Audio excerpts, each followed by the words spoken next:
নমস্কার বন্ধুরা, তোমরা কেমন আছো? আশা করি প্রত্যেকেই ভালো আছে, আর আমিও ভালো আছি। চলো আজকের ব্লগ এখানেই শুরু। তো এই সিকিমে আমরা প্রায় আজকে আমাদের শেষ দিন, 5 দিন, মানে পঞ্চম দিন আমাদের সিকিমের।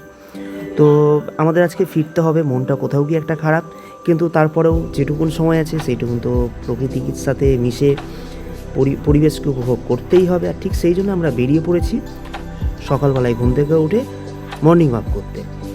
তো আমরা যখন রাস্তায় বেরোই ঠিক সেই টাইমে সেখানে দুটো কুকুর আমাদেরকেও পিছু নিয়েছিল। সেই আমরা যেখানে ছিলাম, হোমস্টে করেছিলাম, তাদেরই কুকুর। সেই কুকুর দুটো মানে এতটাই ভালো যে আমরা গিয়েছি এবং আমাদেরকে নিয়ে আসা পর্যন্ত করেছে, মানে আমাদের যাতে কোনো অংশে কোনো ক্ষতি না হয় বা কোনো বিপদে না পড়ি। বলতে গেলে সে আমাদেরকে একটা পাহারা গার্ড, কোথাও গিয়ে একটা আমাদের পাহারাদার হিসাবে কাজ করেছে। মানে কুকুর যে এতটা প্রভুভক্ত হতে পারে, মানে সেটা সেনকার দেখে আরও একবার প্রমাণ পেয়ে গেলাম। তো এইভাবেই হঠাৎ তারপরেই ফোন করলো আমাদের যে ড্রাইভারটা ফোন করে বললো তাড়াতাড়ি বেরোতে হবে। আর সেই মতন আমরা বেরিয়ে পড়েছি। আর তোমরা দেখতেই পাচ্ছ যে একটা এত সুন্দর পরিবেশ, মানে এই পরিবেশটা দেখার পরে আমি ফ্রেমবন্দি না করে থাকতে পারিনি। তো ভীষণ সুন্দর, আমি উপভোগ করলাম, তোমরা উপভোগ করতে থাকো।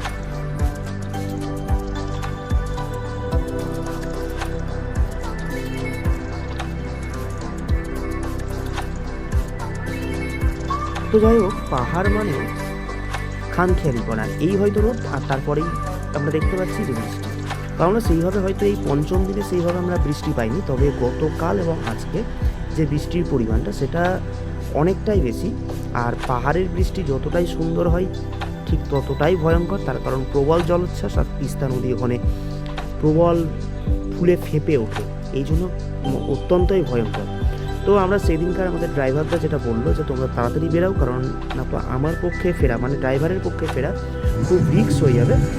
তার কারণ আজকে প্রায় দুটো রাস্তা ব্লক হয়ে গেছে। এই ব্লক হয়ে যাওয়ার জন্য বললো আমাদের রাস্তায় জাম্প হতে পারে, এবং তিস্তা নদীর অবস্থা কখন কী হতে পারে বলা মুশকিল, রাস্তা ফেটেও যেতে পারে। তো আমার ফেরা খুব বিপজ্জনক। তো তোমরা একটু তাড়াতাড়ি বেরোলে আমি সেই মতন আবার রিটার্ন করে আসতে পারবো। তো আমরা সেই মতন আমরা সঙ্গে সঙ্গে বেরিয়ে পড়েছি। আর তোমরা দেখতেই পাচ্ছ যে কী তাণ্ডব এই যে তিস্তা নদীর, এবং আমরা সেই দেখতেই আসলাম। কোথাও গিয়ে একটা ভয় পাচ্ছিলাম যে সাবধানে পৌঁছতে পারবো কি না, কারণ সেই টাইমে প্রচুর ধস এবং মারাও গিয়েছে যারা ঘুরতে গিয়েছে, টিভিতে দেখাচ্ছিল।